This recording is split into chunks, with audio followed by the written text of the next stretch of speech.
Islamabad high court ने इमरान खान से हफ्ते में 2 दिन की जेल मुलाकात बहाल कर दी। बानी पीटीआई की जेल मुलाकातों से मुतल्लिक दरखास्तों पर समाअत कायम मकाम chief justice Sarfaraz Dogar, justice Arbab Mohammad Tahir और जस्टिस मोहम्मद आजम पर मुश्तमिल लॉयर बेंच ने की।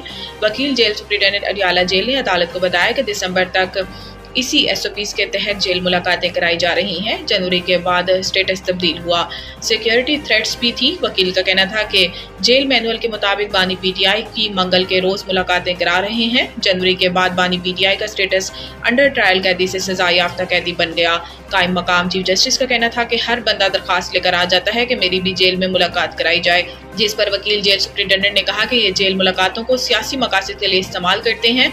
इस्लामाबाद हाई कोर्ट ने इमरान खान की जेल में मंगल और जुमेरात को मुलाकात बहाल करने का हुक्म जारी करते हुए कहा कि बानी पीटीआई के कोऑर्डिनेटर जो नाम देंगे सिर्फ वही मुलाकात कर सकेगा। बानी पीटीआई से मुलाकात के बाद मीडिया टॉक नहीं होगी।